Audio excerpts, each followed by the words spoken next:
माझ्या बाप होण्याची 25वी. 16 वर्ष झाल्यावर मुलाशी मित्राप्रमाणे वागावे असे सुभाषित आहे.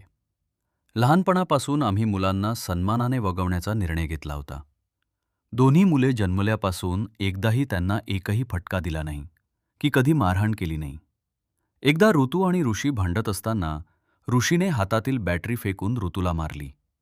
ते बघून माझा हात नकळत वर गेला आणि एक फटका ऋषीला पडला. त्यानंतर मी रात्रभर रडत होतो. बिचाऱ्या ऋषीला कळत नव्हते, मार तर आपण खाल्लाय आणि पप्पा का रडतोय. मी मात्र मुलांना मित्र बनवण्याचा जुगाड ती 9वी मध्ये असतानाच सुरू केला होता. ऋतू आणि ऋषी दोघे जोडी भावंडे. 7वी नंतर दोघांनाही पाचगणीमध्ये ठेवले होते. आठवड्यातून एकदा 10 मिनिटे फोनवर बोलायची परवानगी असायची. त्यापैकी 1 मिनिट मम्मीशी बोलल्यावर आता पप्पाला दे म्हणून 9 मिनिटे माझ्याशी दोघेही बोलायची. आमच्या गप्पाचे विषय काय, तर वर्गात किती मुली आहेत, त्यात तुझ्या मैत्रिणी कुठल्या, तू कुठल्या मुलीला भाव देतोस, तुला कुठली मुलगी भाव देते, वगैरे. पप्पा, काल मी एका मुलीला फ्रेंडशिप मागितली, असे सिक्रेट माझ्याबरोबर शेअर करणारा ऋषी पुढच्या 2 आठवड्यात, पप्पा, आमचा ब्रेकअप झाला ना हो, असे अपडेट द्यायचा. बेटा, बाहेर कुणाही बरोबर अल्कोहोल घ्यायचे नाही. तुला प्यायची असेल तर पप्पाबरोबर बियर पी, कधीही, असे मी अनेकदा पोरांना फुशारकीने म्हणायचो. एकदा ऋषी 21 वर्ष झाल्यावर जेवायला गेल्यावर तो अचानक म्हणाला, पप्पा, मला पहिल्यांदा बियर टेस्ट करायची आहे, तुमच्यासोबत.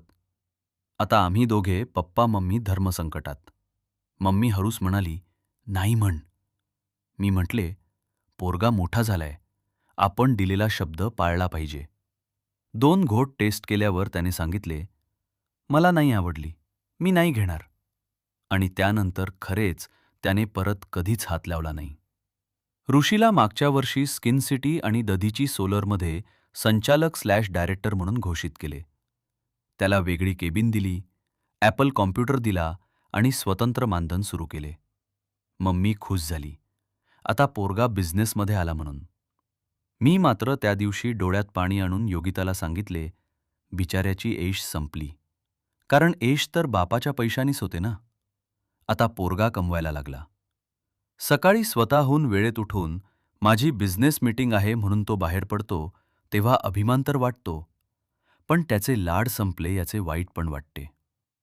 माझी आजी दम्याने आजारी असे. वडिलांनी तिची खूप सेवा केली होती शेवटच्या दिवसात. मी शाळेत होतो त्यावेळी. पुढे मी डॉक्टर झाल्यावर मी तेव्हा असतो तर आजीला आयसीयूमध्ये ठेवून बडी केली असती असे वाटायचे. परवा माझी आई आयसीयूमध्ये ॲडमिट असताना नुकताच MBBS होऊन इंटर्नशिप पूर्ण करून आलेला ऋतुराज रात्रभर आयसीयूमध्ये एमडीच्या प्रवेश परीक्षेचा अभ्यास करत जागत बसे. शेवटी अत्यंत सिरियस म्हणून घोषित केलेली माझी आई खडखडीत बरी होऊन गावी घरी पोचल्यावरच ऋतू परीक्षेसाठी पुण्याला परत आला. पोरे बघता बघता 25 वर्षाची झाली, परिपक्व झाली, शहाणी झाली.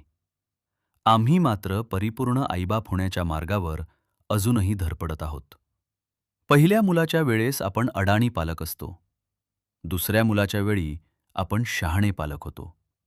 ऋतू ऋषी दोघे जोडी भावंडे असल्याने आम्हाला अनुभवी शहाणे आईबाप व्हायला फारसा चान्स न देता दोघं एकदमच शहाणी आणि गुणी होऊन गेलीत. गदड्यानो, मम्मीच्या पोटातून बाहेर काढल्यावर मीच पहिल्यांदा तुमचे दोन्ही पाय धरून उलटे करून तुमच्या बमवर चापट्या मारल्या होत्या. अशी आठवण करून देत मी दर वाढदिवसाला पोरांना बड्डे बंप म्हणजे बुडावर फटके मारून शुभेच्छा देतो. आता सुना येतील 1-2 वर्षात.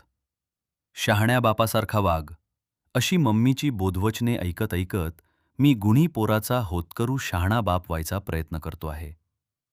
हॅपी बर्थडे पोरांनो. डॉक्टर नितीन ढेपे.